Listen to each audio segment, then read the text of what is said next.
साथियों, किसी भी समाज या राष्ट्र के महापुरुष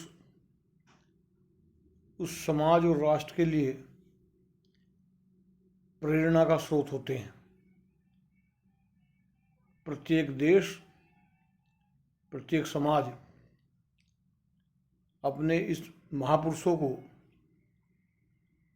जो देश और समाज के लिए प्रेरणा स्रोत हों, उनको लगातार स्मरण करता रहता है। जो समाज ऐसा नहीं करता, उसके भटकने की संभावना अधिक हो जाती है। हमारे देश में भगवान राम, भगवान कृष्ण जिस तरह हमारे लिए प्रेरणा का स्रोत हैं, उसी प्रकार हमारे यहाँ जो समाजी संरचना है, उसमें हमारे वो महापुरुष जिन्होंने हमारी सभ्यता संस्कृति को बचाने के लिए जो संघर्ष किए हैं, जो बलिदान दिए हैं, वो भी प्रेरणा के स्रोत हैं। लेकिन दिक्कत उस समय शुरू हो जाती है जब इन प्रेरणा के स्रोत महापुरुषों के जीवन चरित्र को लेकर या उनकी पहचान को लेकर हम आपस में ही एक दूसरे से उलझ जाते हैं। ऐसा ही एक प्रसंग आज पूरे भारत में छिड़ा हुआ है। सम्राट मिहिर भोज, जिन्हें गुर्जर प्रतिहार सम्राट मिहिर भोज भी कहा जाता है, को लेकर भारत में दो जातियां एक दूसरे के सामने खड़ी हैं।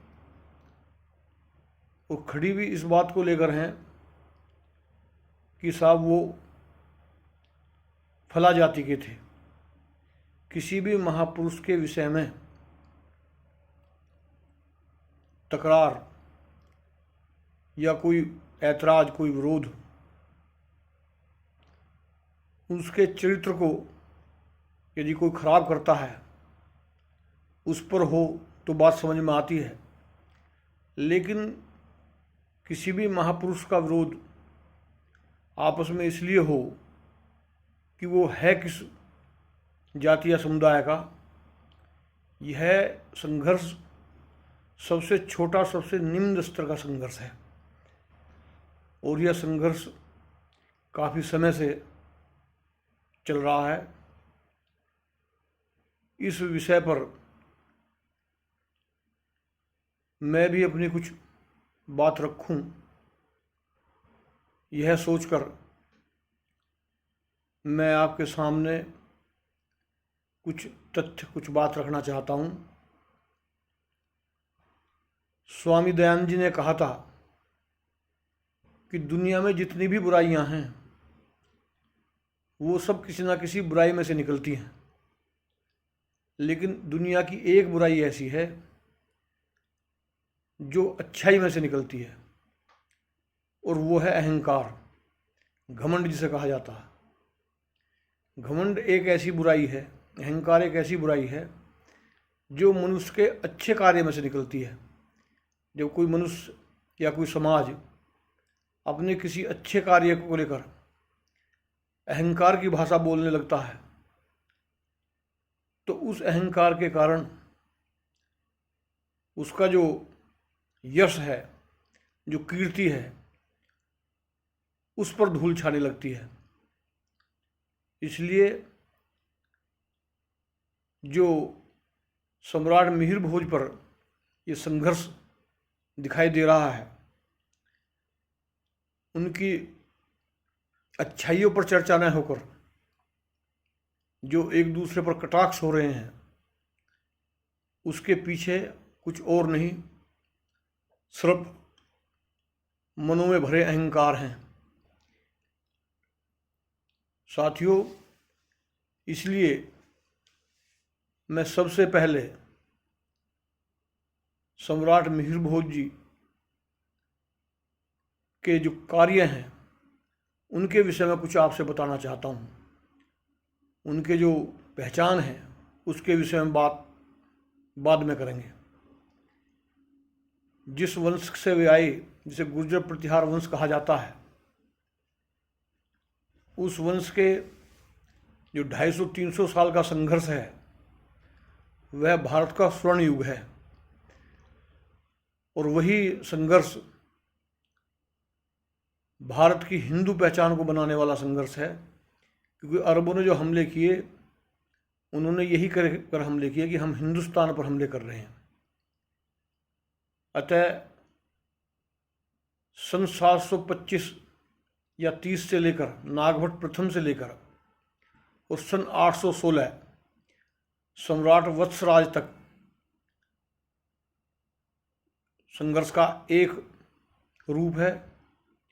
सन 816 से लेकर सम्राट मिहिर भोज के कार्यकाल से होता हुआ और सन 940 के करीब तक यह संघर्ष का दूसरा रूप है।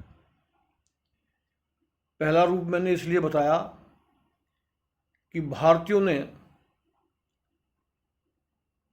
एक साथ मिलकर सहयोग के रूप में विदेशी अरब हमलावरों का सामना किया। यह एक सहायक संधि थी। नागभट्ट प्रथम उज्जैन के, मांड जिसे आज हम जैसलमेर भी कहते हैं, वहाँ के देवराज भाटी, सांभर के अजयराज चौहान और मेवाड़ के कालभोज, जिन्हें हम बप्पा रावल के नाम से भी याद करते हैं, इन चारों महापुरुषों ने मिलकर किसी के अधीन ना होकर एक दूसरे का सहयोग करते हुए नागभट्ट प्रथम को अपना नेता मानकर विदेशी हमलावरों ने से संघर्ष किया। और जो अरब का गवर्नर था जुनैद, उसके सेनापति मातिन को मारकर अपने क्षेत्र से बाहर निकाल दिया। और यह सहयोग की संधि नागभट्ट प्रथम से लेकर वत्सराज सम्राट तक रही, क्योंकि सम्राट वत्सराज 816 में गुर्जर प्रतिहार वंश के पहले सम्राट बने और कन्नौज उनकी राजधानी बनी। सम्राट का तात्पर्य यह होता है कि जो उसके साथ दूसरे अलायंस में होते हैं वे अधीनता की संधि में होते हैं। नागभट्ट प्रथम से लेकर वत्सराज तक जो संघर्ष चला वो एक दूसरे के साथ सहयोग के साथ था, सब में बराबरी की भावना थी। लेकिन जब सम्राट वत्सराज बन गए तो बहुत सारे जो उनके सहयोगी थे उनके साथ सामंत के रूप में आ गए और वो अधीनता की एक संधि हो गई। एक ऊपर केंद्रीय सरकार हो गई, उसके नीचे जो कुछ सामंत लोग थे वे हो गए। और उसके बाद जो 816 के बाद जो संघर्ष चला, जिसमें सम्राट मिहिर भोज का 50 वर्ष का कार्यकाल है, वह भी एक सामंत सम्राट के रूप में स्थापित रहे। और वो इस वंश का चरम का काल है और भारत के इतिहास का भी वो एक स्वर्णिम काल है। यह वह काल है जिसमें अरब हमलावर बिल्कुल नेस्ता नाबूद हो गए और भारत में ऐसी परिस्थिति बनी कि शंकराचार्य जी का उद्भव भी इसी काल में हुआ और उन्होंने साधुओं में सैन्य पथ का निर्माण किया। जो उनके अखाड़े थे, अखाड़ों की परंपरा इसी सब कार्यकाल में फलीभूत हुई। और ऐसी व्यवस्था शंकराचार्य ने दी जिसमें नागा अखाड़ा एक सेना के रूप में स्थापित हुआ। उन्होंने देश के लिए, समाज के लिए बड़े लंबे संघर्ष किए, चाहे वो अहमद शाह अब्दाली के हमले के समय में हो, चाहे वो तैमूर लंग के हमले के समय में हो। सन 1947 तक, देश आज़ाद होने तक, नागा साधु हिंदुत्व की रक्षा के लिए, भारतीय धर्म की रक्षा के लिए कंधे से कंधा मिलाकर लड़ते रहे। चाहे वो ज्ञानव्यापी मस्जिद में जो मंदिर है, ज्ञानव्यापी मंदिर, उस पर हमले का विषय हो, लाखों नागा साधुओं ने अपने बलिदान दिए। कहने का तात्पर्य यह है कि वो जो 250-300 वर्ष का कार्यकाल है, उसमें ऐसी व्यवस्था भारतीय महर्षियों ने और भारतीय सेना ने मिलकर विकसित कर ली कि सन 1192 से लेकर और 1947 तक देश में विदेशी शासन स्थापित होने के बाद भी वह इस भारतीय समाज का कुछ नहीं बिगाड़ सके, और हम 1947 में पुनः जैसे 1192 से पहले थे उसी रूप में आज़ाद होकर दुनिया के सामने रहे। यह जो गुर्जर प्रतिहार वंश का जो कार्यकाल है, उसकी सबसे बड़ी उपलब्धि यही है कि उस 300 वर्ष के कार्यकाल में जहां उन्होंने अपनी सैनिक शक्ति के द्वारा विदेशी हमलावरों को अंदर नहीं घुसने दिया, वहीं सामाजिक आधार पर ऐसी दृढ़ रचना राजनीतिक रूप में भी और सामाजिक रूप में भी वो विकसित ऐसी कर गए कि जहां पूरी दुनिया में वो लोग दूसरों का सफाया करते चले गए, हमारा कुछ नहीं बिगाड़ सके। गाँवों में जो बसापत है, जो यूनिट हैं प्रत्येक जाति की, 12 गांव, 24 गांव, 36 गांव, 60 गांव, 84 गांव, 360 गांव, ये इस तरह की जो बसापत है, ये गुर्जर प्रतिहार राजाओं की ही देन है। यह यूनिट देहात क्षेत्र में एक सैनिक छावनी के रूप में कार्य करती रही। इसी यूनिट का ये कमाल रहा कि सेना से अलग दूसरी सेना बनने में ज़्यादा देर नहीं लगती थी। जो हमारा उत्तरी भारत है, इसमें किसानों में यजमान प्रथा थी, जिसमें प्रत्येक किसान और उसके साथ जो सहायक जातियाँ कार्य करने वाली होती थी, वह हथियारबंद रहते थे और लड़ने के तरीके बहुत अच्छी तरह जानते थे। इसलिए यदि राजा की सेना कहीं हार भी जाए तो भी वह अपना अस्तित्व बचाने में सक्षम रहते थे। यही कारण रहा कि तैमूर लंग के हमले के समय जब दिल्ली का राजा तुगलक भाग गया, उसकी सेना परास्त हो गई। उसके बाद ही भारतीयों ने आपस में ही इकट्ठा होकर लोनी के किले में तैमूर लंग के बेटे को मारकर लटका दिया और उसे हरिद्वार तक सांस नहीं लेने दिया। चाहे वो जोगराज सिंह पवार लड़े हों, चाहे वो हरवीर सिंह गुलिया लड़े हों, चाहे वो राम प्यारी गुर्जर महिला सेनापति वे लड़ी हों। लड़ना कोई साधारण काम नहीं होता। ऐसा नहीं होता कि 2 मिनट में आदमी लड़ने के लिए खड़ा हो जाएगा।